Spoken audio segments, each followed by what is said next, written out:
everybody, welcome back to Off Script. I'm Cookie here, and the East Coast Iniesta himself, Mr. Wright, is here as well. How are you doing, Wrighty? I'm fantastic, Cookie. Fantastic. Great to have another guest on today. Yeah, another guest. Would you like to introduce our guest today? Yeah, I seem to say it every week, but another good mate of mine who has come through the pathway at Boston, still playing today. Bit of a legend in the non-league game.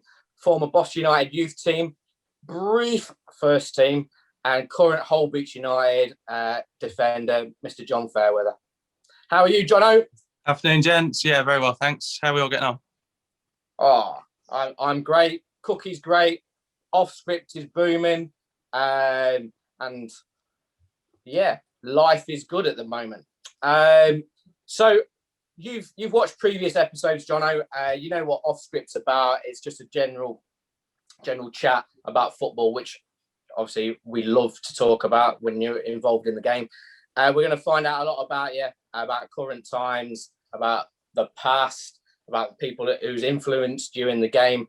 We might even, if we've got enough time, see if you can name every single pair of football boots that you've got as well, which could take us into lockdown 25. So let's start at the beginning, the pathway for yourself. It always starts at grassroots. I've never known someone come straight in at centres. Where did it all begin for you? Yeah, real young, just sort of locally in Donington with Young Dons. That was sort of 6 years old. Moved a couple of times through sort of teams folding and whatnot. Ended up at what was Boston Young Pilgrims before the centres were set up, under Melly, that's done a bit with yourselves. Then he became his own entity, set up his own side, which I then played for, and eventually ended up at the centres at under 16, sort of the last year before YT. Was it a natural progression to go into Boston in the centres, or did you have trials? Were you scouted to go different places? Well, originally when the centres were set up, we all sort of being in this Boston feeder team or junior team, if you like, we all got asked to go. And I think I actually went for the trial probably every year they ran it. First year and then the years after. But just kept staying with my mates, and so I played for Melly for his, I think we had a year as sort of his team. Had a bit of time with Grimsby, a bit of time with Leicester. But obviously not very successfully, but a bit of time nonetheless. And then was just playing again locally for Sleaford until I was sort of under 15s. And then when I went for the trial at centres at under 16, and they said, yeah, we like you still, can you come down? I said yes, and did the under 16 season with the centres. All right, it's quite interesting. I knew you was at centres, obviously, and but I never knew you was a spell at Sleaford. But saying that, you lived that way on, so it was probably they were. Pretty much it was back in the times when you couldn't. I think it was I'd got released from Leicester like after Christmas, and you couldn't then go and sign for anyone mid-season.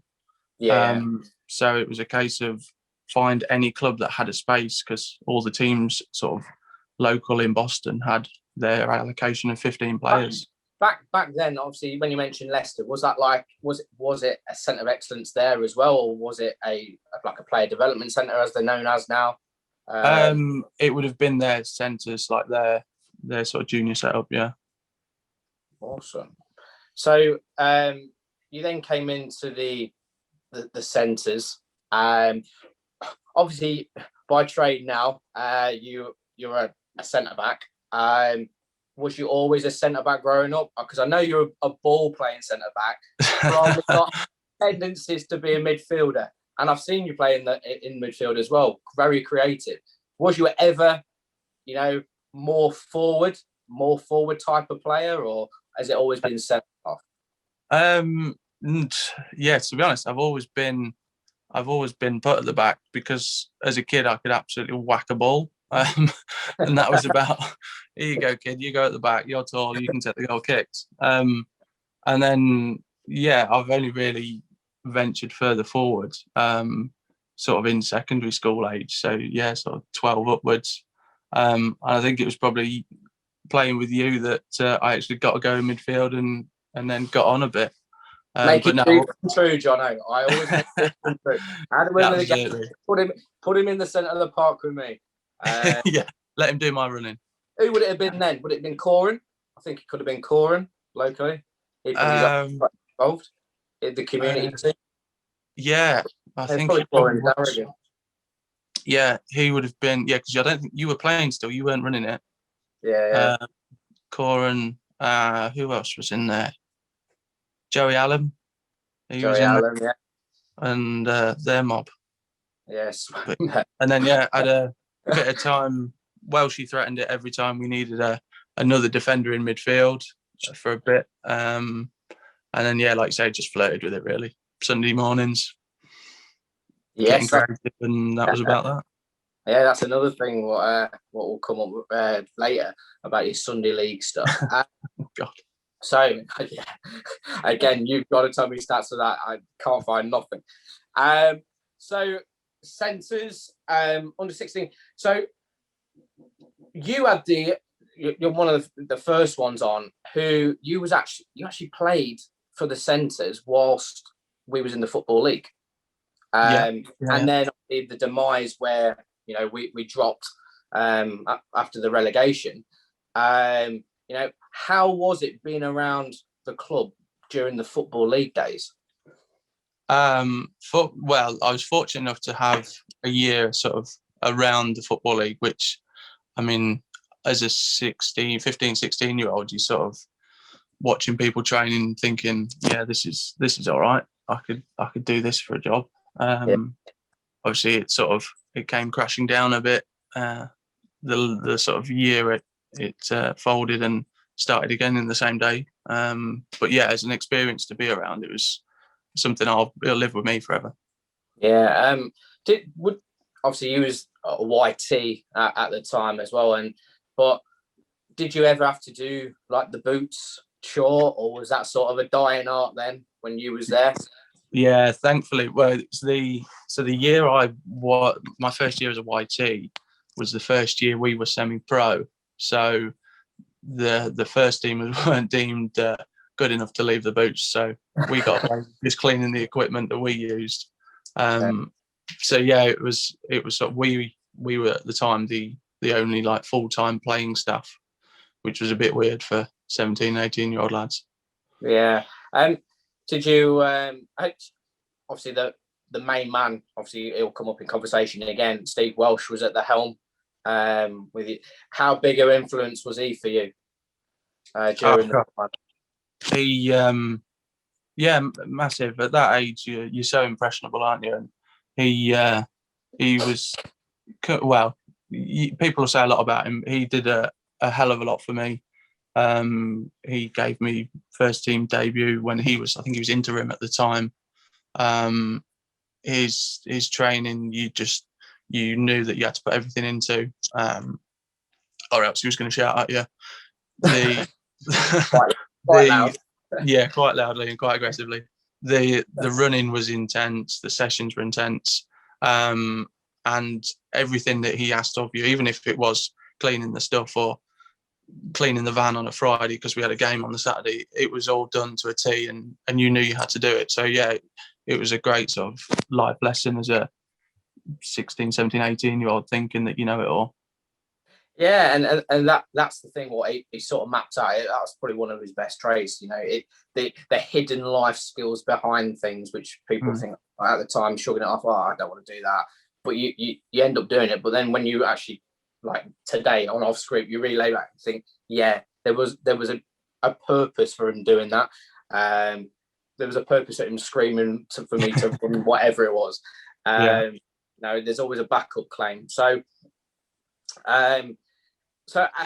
With the players that the club had at that time, so you're coming in with sort of going, it's a bit of a crossover period. Did you ever get chance? Did Welshie ever send you boys with the first team to train and mix with them, or was it very two separate entities? We did occasionally. I mean, more so our second year. We sort of the youth team was more relied on for like filling the numbers on the bench and that sort of thing. So and training became sort of evenings, Tuesdays and Thursdays, obviously being the first team part time. So we would train during the days, and he would sort of say to you, "Oh yeah, come down and either make the numbers up, or I want you to come down and do extra with the first team, or I'm putting you on the bench at the weekend, come training," all that sort of thing. And yeah, it was a good sort of involvement. And at the time, it was everything you wanted. Yeah, because obviously around that time we had like on the relegation side of things, we had sort of Tim Ryan, Mark Albrighton, sort of defenders that I can remember. I don't know whether you sort of crossed paths with them ever within training sessions or anything. The only two would have been I think Ellender and Talbot were the only two under contract still. Yeah. And they had, I mean, however long they stayed with the first team until they sort of went, yeah, we can't afford you now, and paid the contracts off. So we had a brief crossover, but yeah, nothing long lasting. Yeah, obviously Ellender must have been a massive influence for yourself and probably Jacko, Woody, and others. Even Butcher to a certain degree. You've got an influential centre half in front of you. Helps the goalkeepers out as well. So yeah, massively. So Talbot obviously bags of knowledge in the game. He's rubbing off, and you can learn a lot from these type of players. And obviously that season it was filled. Getting the team together on it to put out on that Saturday afternoon, which credit due. It was a difficult task from Tommy, who had taken it on. So, but in some ways, did you look at the first team and think, there's going to be half a chance here because of the state the club was in? They needed youths around, really. Like you said, you was the only full-time players really in. So, did you ever feel I've got a right chance here? Yeah, it was interesting actually. Like you say, you in the back of your head, you're sort of thinking there's not many people here. Whereas I don't know if it's because I'd been around sort of other setups, and some of the older lads before me that had moved on had sort of talked of their time with other pro clubs where they'd been part of 40, 50 man youth team squads, and you've got 30 first team pros signed up and a reserve team that they're not getting into, and you knew there was a lot to get into the first team. Yeah. And you come to sort of Boston as a second year as one of the more experienced youth team lads, and you've got 4 defenders in front of you. You sort of think, oh yeah, this is all right, or I'm on the bench this weekend. You knew that you weren't going to get on unless someone got injured for whatever reason or something catastrophic went wrong. But yeah, you knew you were there or thereabouts, and with a bit of luck and a bit of timing, you weren't far wrong. Martin, did it help you being involved with that first team with the training? Because obviously we know now, right? If a youth team player goes up, they train loads and loads before they get a game. So did it help you to train with them before you were thrown straight in, or does that help being in around it first? Yeah, there was a bit of both really, because it was quite good for us experience wise that you would train with the first team in the evenings, but Tommy was around during the day, during the week anyway. So sometimes he'd come down to training or he'd put a session on, more I think because he was probably bored and wanted to do something. But yeah, it definitely helped. And at the same time, I think an element of being chucked in and that whole sink or swim element of it, of right, you're in now, you can't let people down, without having time to think about it, really was a sort of positive as well. You just had to get on and do it. Yeah, definitely. Tommy had a lot of time. It was local as well, which was ideal. To obviously come across and see you guys. So the I was searching last night of your youth team days, and as I said to you off camera, it was an absolute nightmare to try and find anything youth team based. I think it was pre-internet. Not that old. So yeah, there was only one match report which somebody from, I think it was Hartlepool area had put on, and it was a 3-3 draw. So the sort of play, the team that was fielded that the squad, that was fielded that day was Michael Redgriff, Aaron Butcher, he was sub-keeper, Mark Day, Michael Wood, Nick Jackson, Lee Beeson, James Davis, Ben Joyce, Adam Milson, Mitch Griffiths, Mensa Kinch, Nath Thompson, Alex Beck, Adam Roundtree, and Chris Baker. Well, I know for a fact Roundtree, I think he got a sniff under Evans, I believe. Yeah, a couple of there's a lot of players there who have gone on to play first team football. Butch, Michael Wood, I think he may have played Football League very briefly. Possibly, yeah. Very, very briefly. Obviously, Jacko, who became established left back for us. Beast. Joycey was up there as well, if I remember rightly. Yeah. Millie, obviously, was then player of the season during the Hurst Scott days.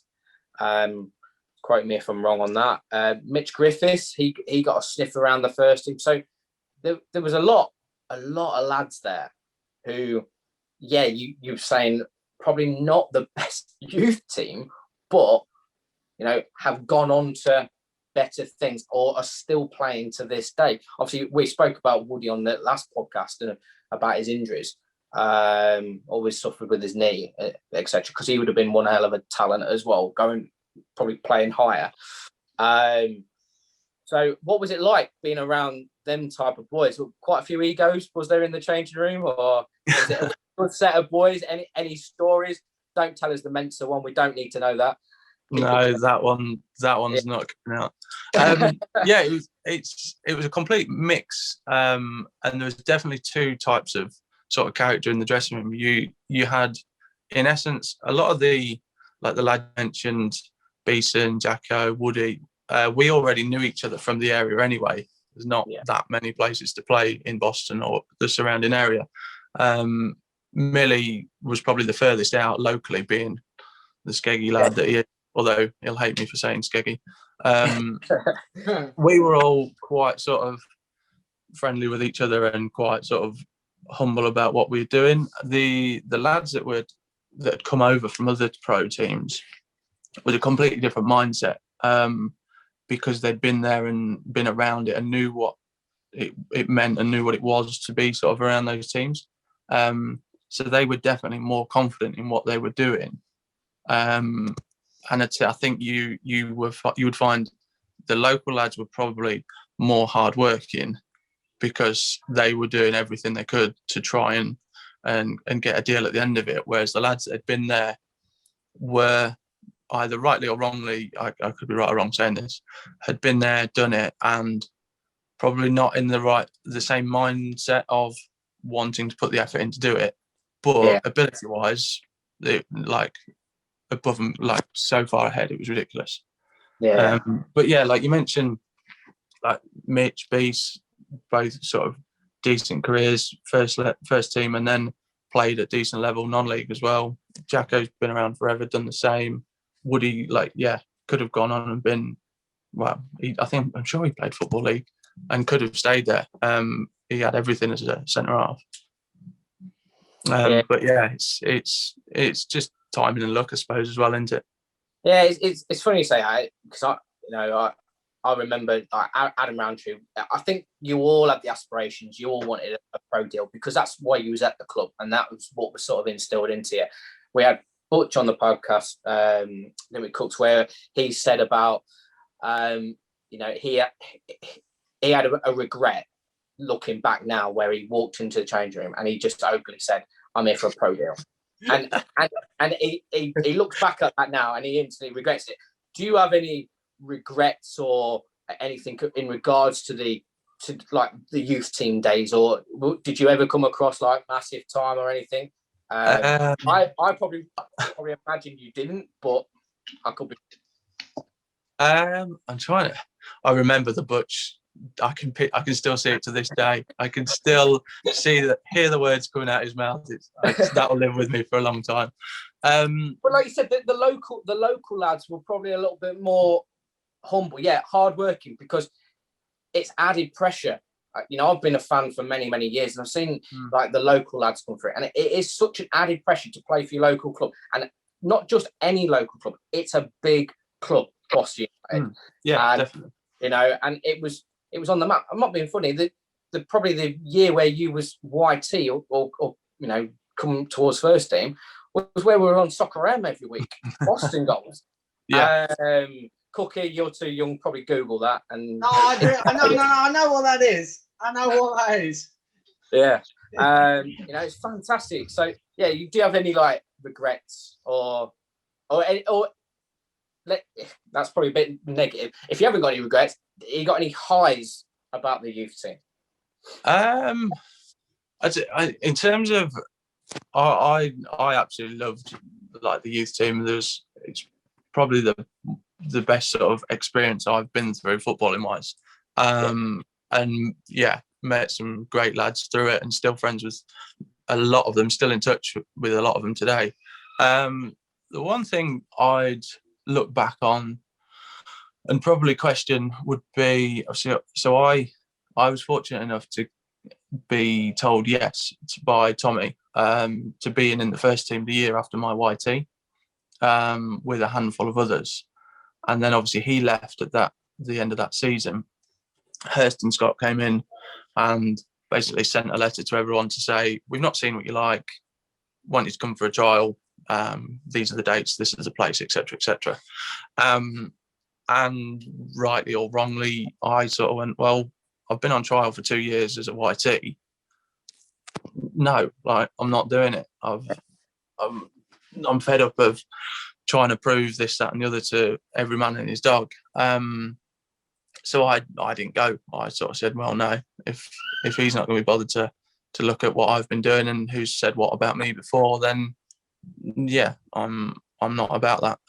So yeah, that's probably the one thing I'd look back and think, well, if you'd have just dropped the attitude and not worried about your ego so much and gone, you'd have probably done all right. You look at Mitch, got in, played for most of the season. Nick, like you said, got in, played. Becky got in, played. So yeah, I suppose that's the one thing I would look back at, and if I probably had the chance, I'd probably do it again, knowing my attitude. But that'd be the one thing for me that could have probably been done differently. Yeah, well, this is even before we're getting on to like first team stats, because as you said, youth team lads were used as bit parts as well. But in fact, I got obviously sort of an agenda where we're going to go with this, and down my list it was to come back and recollect on that decision to leave Boston, because I know for a fact, and I'll embarrass him, Cookie, because I've told him this to his face, but I know for a fact he got a yes, and he was tipped as the next breakthrough player. So I never understood why he went. I do now, but as a young lad at Jonno's age, Cookie, to make that decision to say no, I'm not, and understanding his reasoning now of I'm sick of proving myself, I just want to play football. You got to take your hat off. But at the time, I was thinking, what is this kid doing? Because he is the next breakthrough player. Because I'd heard everything from Welshie. We were saying off camera how much Craig Singleton used to love you on the alerts. Oh, Captain Marvel again. John Fairweather's done this. So it was a massive decision to leave Boston, but ultimately, you went on to bigger and better things. In no disrespect whatsoever, you probably prolonged your career than probably going up, crash down potentially. So you went up and you stayed there as well at the level which you was comfortable at, and you've had obviously great many years playing, and probably met some fantastic people throughout as well. So first team first team stats. Obviously, shout out to Christian James again at Boston United. That's UTD stats on Twitter. He sent through John Fairweather, and to be fair, I might be able to do this in one breath, Jonno. John Fairweather, you made your debut as a sub away at Witton Albion, December 2008, and you won 2-1. In midfield. In midfield. There we go. I told you it was a ball playing person. Right. Only start away at Spalding in the Unibond League Cup. 1. Do you know the result, Jonno? No. I'm going to say extra time, though. Yeah, 6-1 after extra time. 1-1 at 90 minutes. Oh, wow. So that's not bad, is it? Where everyone seems to be getting tired, and it's normally probably a 2-1 or something. 6-1. Next sub appearance was away at Eastwood in the Unibond League Cup, which also won 4-0. The stats are looking good, even though it's not many. Last appearance at home to Ilkeston as a sub. Oh, spoke too soon. Unibond Cup again, lost 4-3 after extra time. All 4 appearances coming under Steve Welsh. 3 wins, 1 loss. So that ain't bad, Cookie, is it? No. Shout out to Christian James again. Absolute unbelievable stats once again. Yeah, so... Hey, right, we should start. They're good enough stats. So you've only had 4 games, but 3, and then 2. Obviously, 1 was after extra time. That's not too bad. But then obviously becomes the decision of what's next, which we'll come back to in a bit. Go on, Cookie. You was going to say something. I was just going to say we should start putting pressure on the guests to find out their own stats. Just spice up a little bit. That won't come on. We'll have a 2-week layoff trying to find something. So before we get to your 1 to 11, who was sort of the key influences in your life? Role models you base yourself on? Probably I'm going to go with Beckham because of the Predators, but we'll see. So who was sort of your top influences? Watching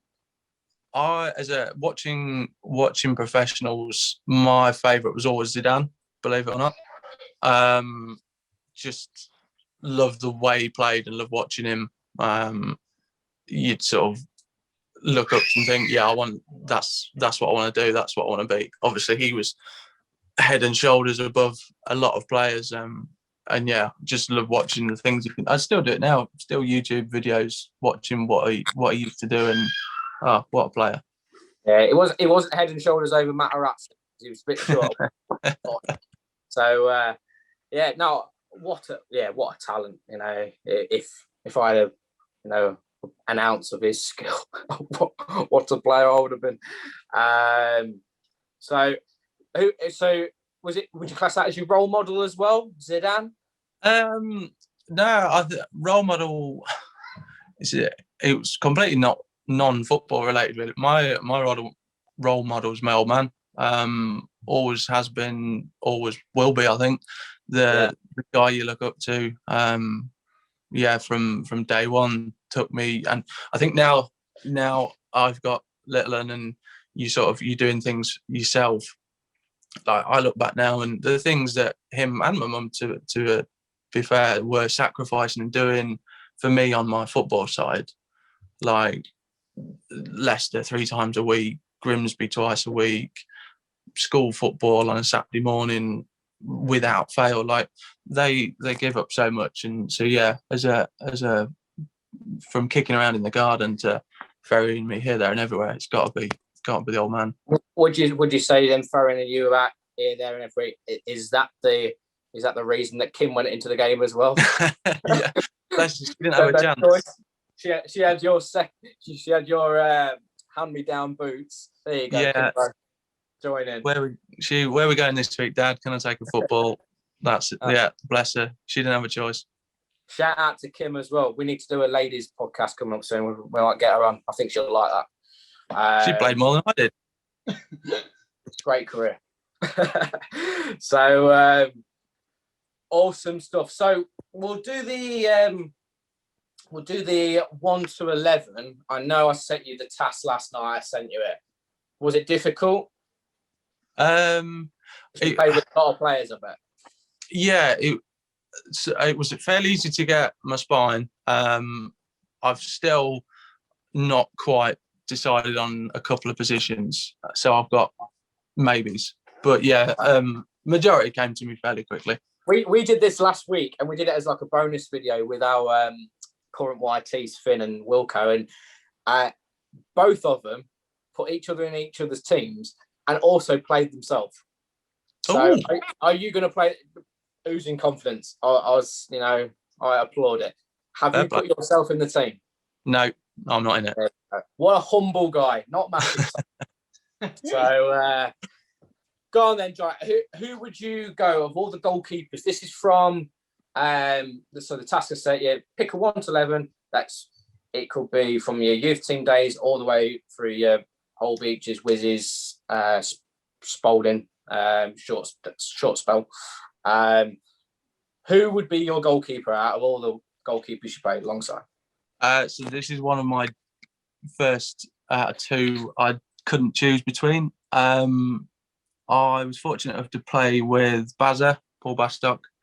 He came to Wizzy and he was, I nearly swore there, he was incredible. He was, what a guy that man is. On the pitch, showed you so much of how he's played so high, but off the pitch a top bloke as well. So he's in, but shout out to Rick Drew, who I'm with at Hull Beach at the minute. Right. He could play outfield. He's that good, and he's in goal, bless him. But yeah, the two of them. Mr. Overhead kick. Does he try it and train it? When doesn't he? He never plays in goal. We have to tie him to the post to get him in goal. So you're going. Which one you settling on, Paul or Rick? Bearing in mind, Rick might still throw you the ball from or not. I think for the career, we've got to put Bazza in. Right. Write these down, Cookie, because you'll put the little graphic on. Yeah, well, he can have a bench as well. Oh, of course he can. Oh, there we go then. Yeah. So what formation you gone for? Oh, classic 4-4-2. Oh, love that. So who would you go right back? So right back, I've gone for Neil Spafford. Okay. Guy, he's at Spalding at the minute. I think he's assistant manager. He played with him at Wiz Beach, and I don't think anyone ever ran past him. Just the best 1-versus-1 defender I've ever seen.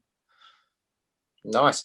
And to be fair, I've got to know Spaff over there. Well, I say that it's been a very crooked year with the old COVID business, but I got to know Neil. I didn't even realise he played alongside yourself until I think became friends on Facebook. Saw a picture of it. Obviously, he works at Boston College with Jay. Lawrence. looks a teacher all day long. Doesn't look a footballer. Yeah, I didn't realise he was a player, but obviously he's in the 1 to 11, and my mind's changed. So, who would you go with the other fullback? Other fullback was a tough one again, but I've gone with a bloke that I played with at Wiz Beach called Scott Johnson. When I first joined Wizzy at sort of 19, 20, he was sort of the first footballing fullback that I had sort of come across. He made the team tick from left back, which I just found bizarre and didn't understand how he did it until I was a few years older. He also had this horrible thing where he would take people knee high, and it was terrible. But he got wise to that as he got older. But yeah, in footballing sense, fittest, probably not the best left foot, but the fittest and the most consistent 8, 9 out of 10 every week. Decent. And centre halves. And I was meant to ask you earlier as well. Who would you put down as your main centre half partner? Who have you really thoroughly enjoyed? And they're probably going to go in this 1 to 11 in a minute, I'm guessing. But who was sort of your best sort of partnership that you had? Yeah, so it's funny actually. That's basically what's made up my two centre halves in this team. Right. The two I enjoyed and had the most sort of rapport with. So there's a guy again at Wisbeach, Paul Cousins. He was skipper when I joined, and I think he's been around non-league a fair bit, sort of your Derhams, your Kings Lynn's.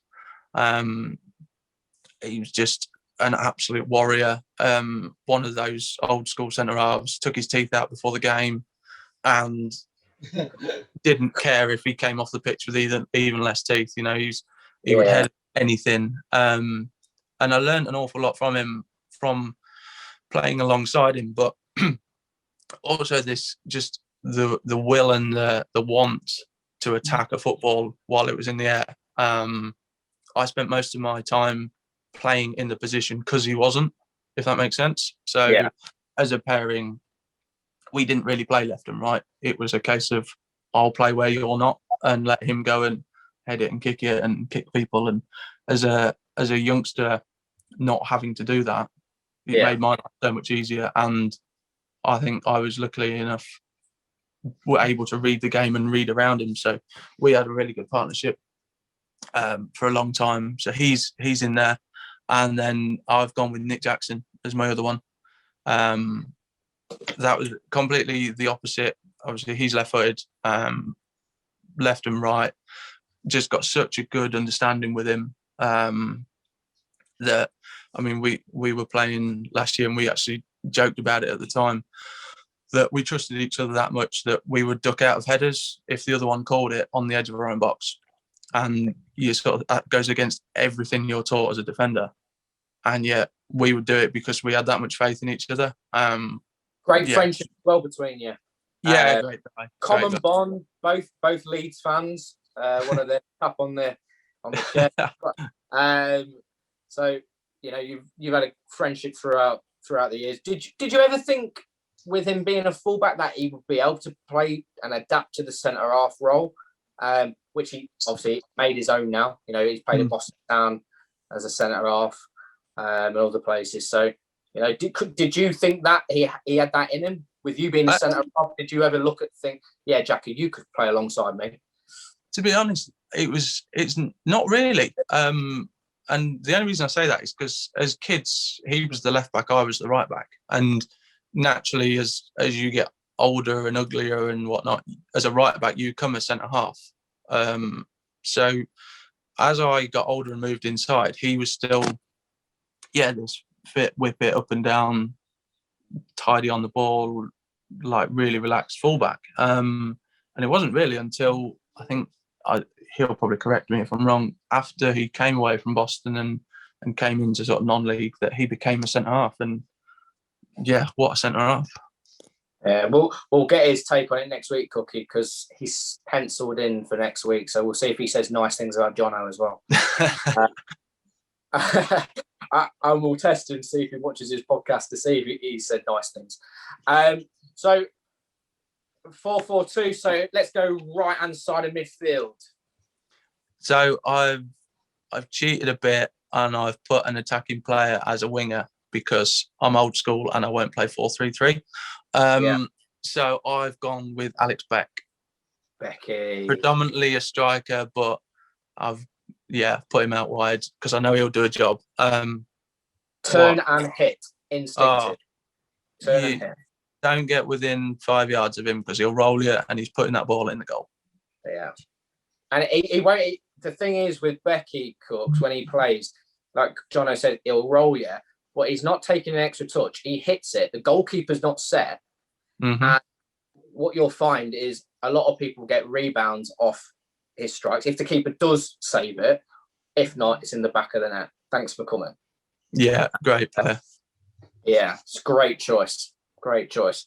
I don't think he'll be too happy playing on the flank, but no. It's other through the middle. But you're in the starting 11, Becky. You can't complain. Left hand side. So I've gone with a guy called Matt Lunn.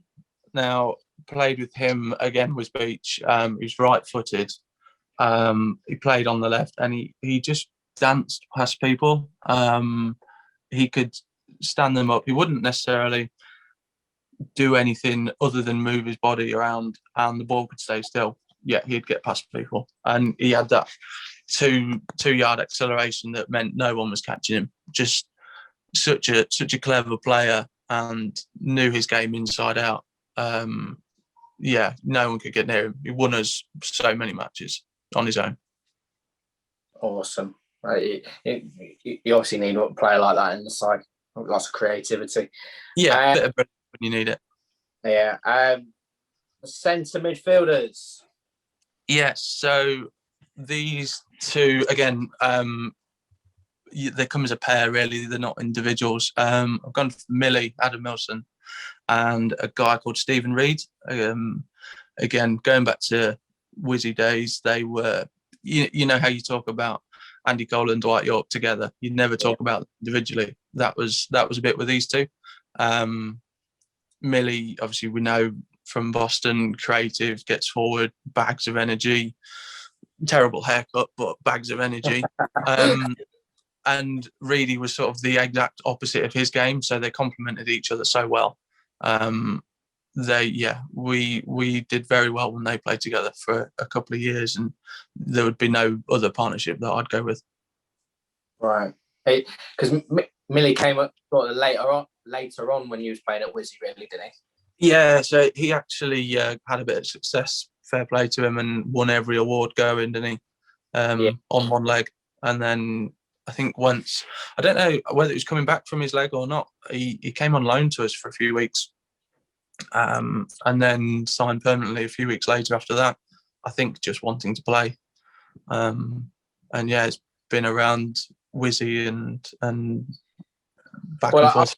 We're hoping to get Millie on the podcast sometime soon, and I'm sure the injury saga is probably one of the main topics of conversation.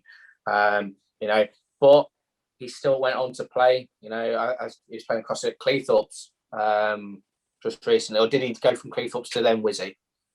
No, so he was Wizzy. I think he then went to Spalding for a bit and then came back and then has moved to Cleethorpes. I don't know where he's at now. Last I heard, it was Barton Old Boys, I think.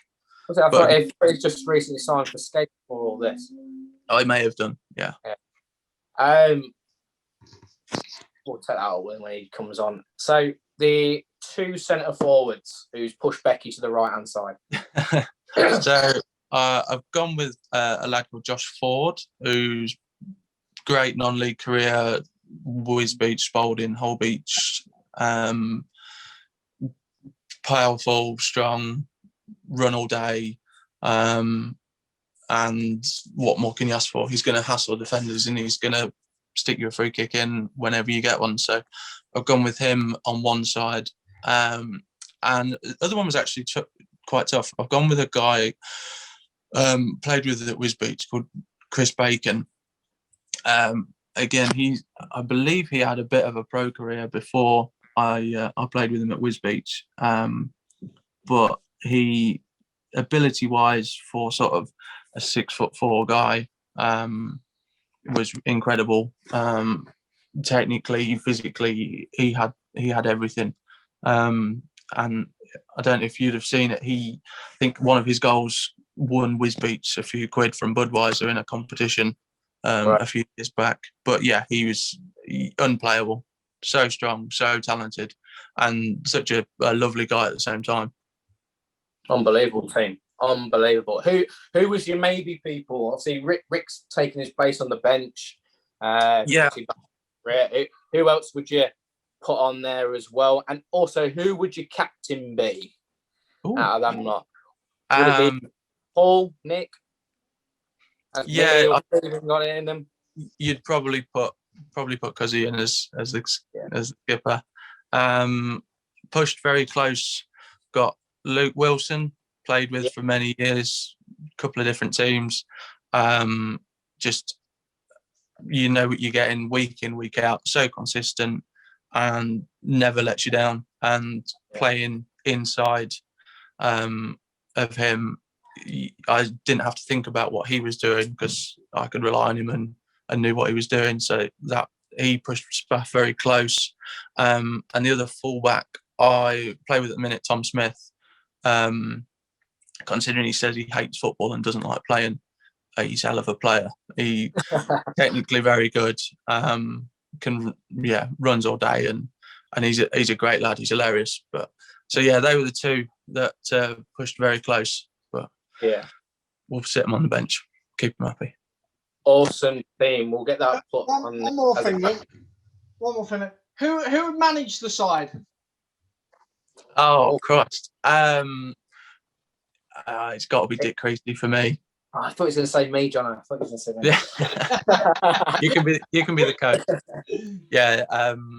Yeah, Dick Creasy by a long way. He's a great guy. Not the he'll admit not the most tactical or technical of a manager, but he's a manager. He's a man manager. He'll get the most out of every single player, and will do it in 11 different ways if he has to, which was what made him, for me, head and shoulders. I've been fortunate to play under a few very good technical coaches on how to win matches and things like that.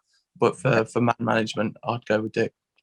And he's doing very well at walking football as well. He always is walking football. He does. Obviously, he has quite a heavy presence around the club on obviously a match day as well in the VIP. So alongside Glenn Madison. So yeah. Now to Dick. So fantastic team. Obviously, next thing down, I did have obviously the decision, but we've covered the decision, what led to it. So I do want to sort of digress and go. How many pairs of boots do you own, Jonno? Because honestly, it is a vintage shop. The amount of boots he's got is unreal. If you wanted, Cookie, when you was playing, if you wanted any Under Armour gear, like cycling short type base things, if you got a tight army or whatever, Jonno's the man. If you thought it was going to be a cold day, you get on the blower to Jonno. Have you got an Under Armour base layer? He's got a spare, different colours. He is like Sports Direct, that guy. In fact, Pro Direct. So yeah, how many boots in total, last counting? Not too bad. I've actually tend to get rid of them once I finish, but it was about 15. 15. Yeah, I've calmed down a lot. You've calmed down a lot. Have you?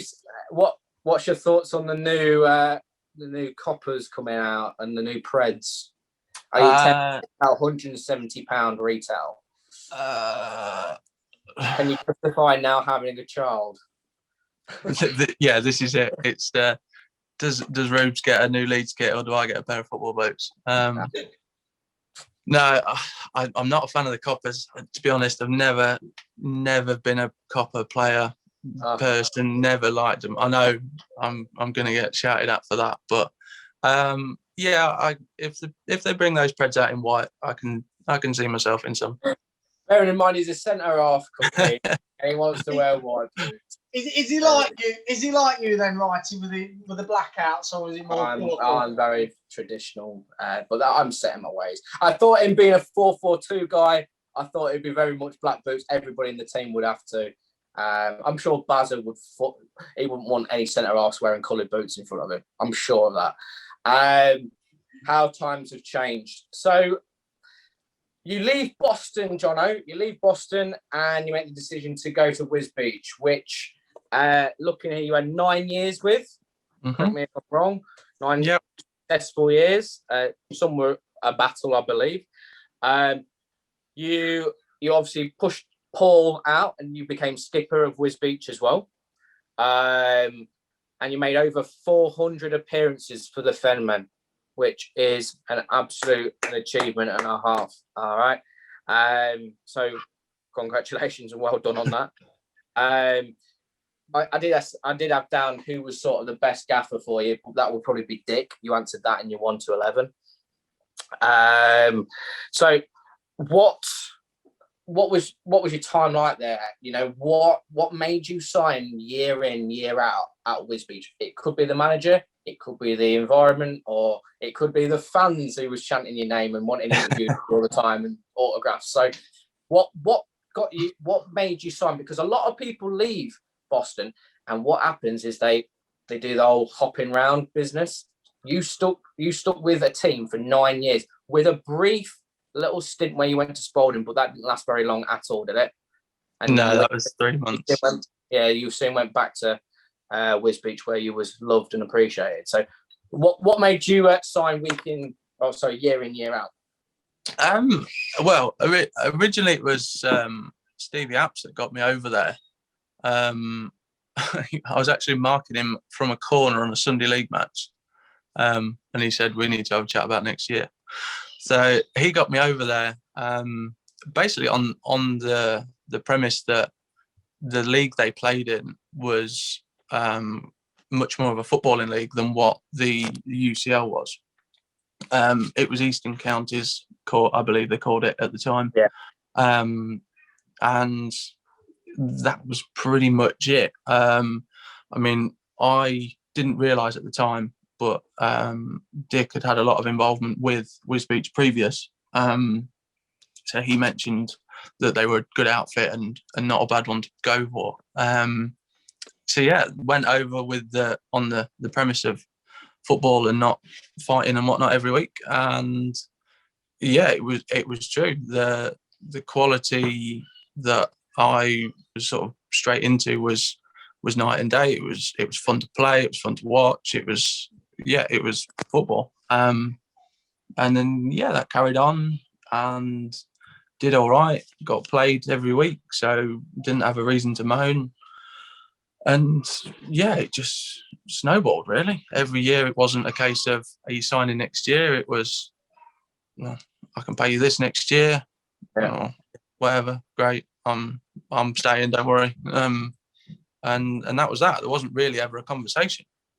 Very, very well. Loyalty is, for me, the massive thing.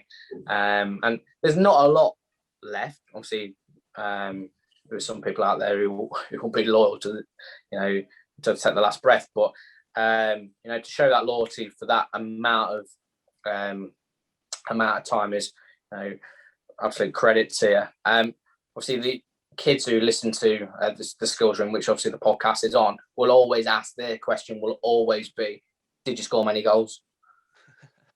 Here's one for you. So I average a goal every 10 games throughout my 9 years at Wisbech.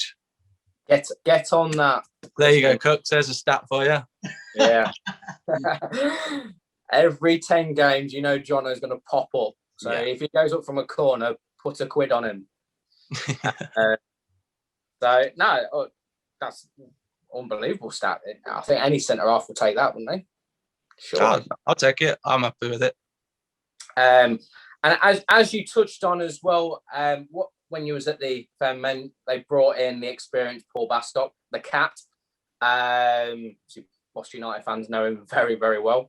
And you became a bit of an overnight celebrity, a bit like Paul, because you made an appearance on Sports Personality on a promo video. 2017, Baz is getting recognised for beating Shilton's 1,249 club appearances, which is, again, a round of applause, Cookie, absolute achievement. What a legend, thoroughly deserved. I think the Cat got on Soccer AM as well. I think they were shooting volleys at him or penalties or something. Yeah. So how was that? How was it broached to you that you was going to be on Sports Personality? What can you do? There we go. Oh God. Intruder. Out you go, mate.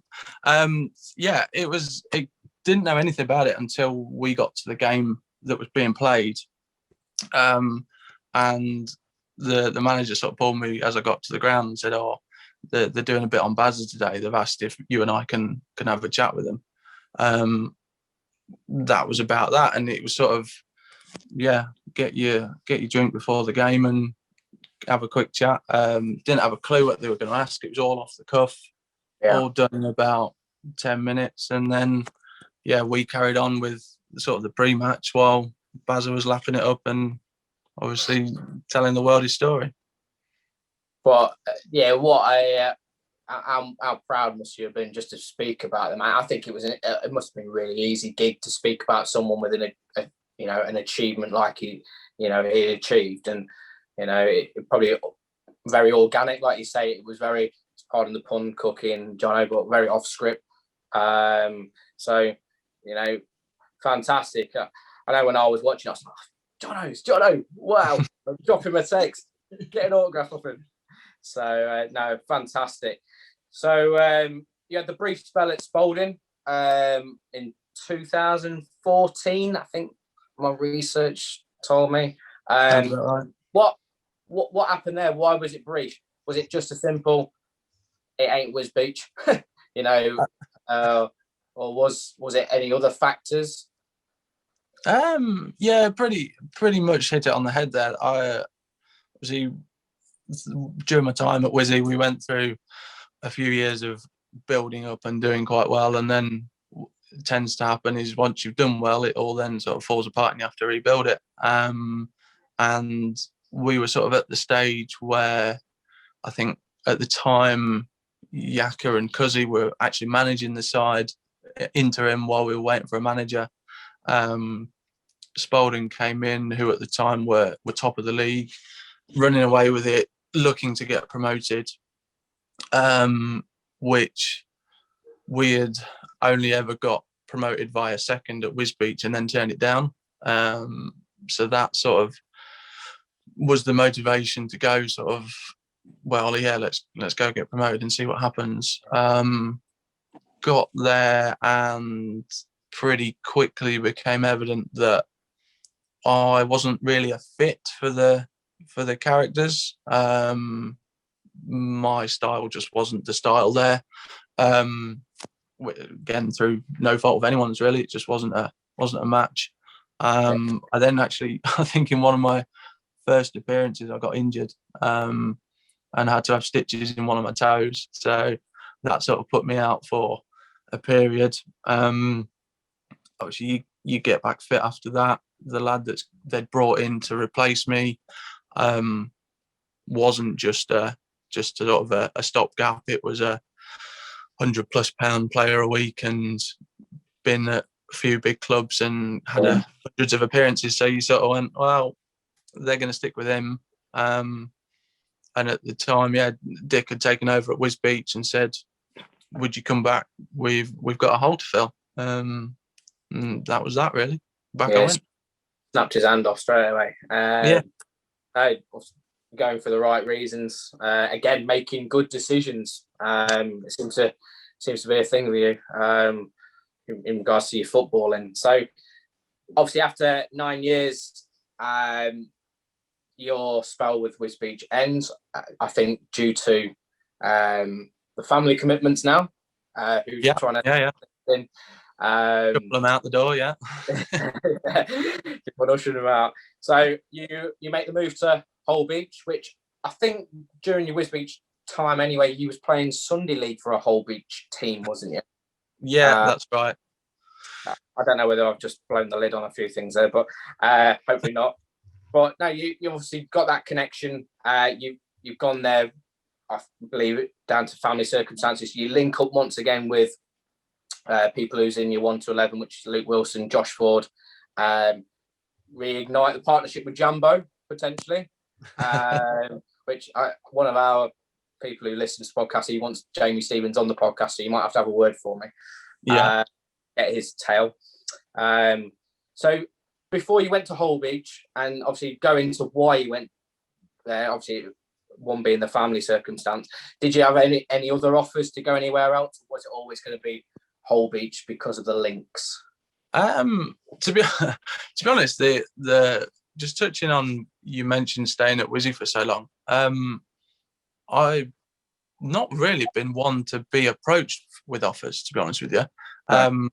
I can count on one hand the amount of times I've had an offer from a club during the whole time. So yeah, I got a message from Danny, the manager at Holbeach at the time, asking what I was doing. Obviously, the whole Wisbeach thing had sort of imploded a bit in that the management team had left because of differences with the board and all that sort of thing. Players tied to the management had decided to go as well, so it was sort of another rebuilding on the cards, which with a little and all the rest of it wasn't right for me. So yeah, I'd sort of already penciled in what I was doing with Danny before anything was really sort of finalised with what was going on at Wisbeach anyway. And then, yeah, just again, differences between myself and the manager coming in meant that was sort of solidified and put into pen, as they say. Awesome stuff. And I'm currently happy. Obviously, you'll be happier to be playing, I'm sure, with all what's going on. But hopefully, you'll be back linking up with them boys very, very soon. Are they getting you to do sort of programs and stuff like that, or are you left to your own devices to stay fit? I fit running after the little ones anyway. But come on, Luke. We're semi-pro, if you even call it that. So yeah. I dare say the most we've done is probably lift your right hand to your mouth to drink your beer. To be honest, there's been threats. There's been threats of fitness plans and things, and we've got Bunny over as a coach, as you're very close with. So he's threatened it a few times, but so far nothing's dropped in the WhatsApp. So yeah, I'll stick with running after the little one. Hey, if that keeps you fit, mate, it keeps you fit. Obviously, you're naturally fit lad anyway. Obviously, you'll always looked after yourself. So no credit due to you. So obviously, before we just wrap it up, obviously work status for yourself. You was once a coach, probably coaching Cookie as a youngster, working alongside me. And again, another loss to the community programme. But obviously you went on to flourish in the job what you're probably doing now. Are you still at the likes, or is it Paragon Caveris or whatever it was called now? No, so after I got back from the States and went to Paragon, that was my life for sort of the next 6 years or so. I'm now still in sales, but in horticulture. So again, a bit closer to home. Suits the area that I'm in. We grow a lot of plants and a lot of food around this area, so it's again on the doorstep, and enjoy it and closer to home. So everything I need. Life away from football, all answer. Jonno, thanks for coming on off script, mate. I really, really appreciate your time talking about that. It was really interesting when you get the stats sent through and you've only got 4 games to speak about.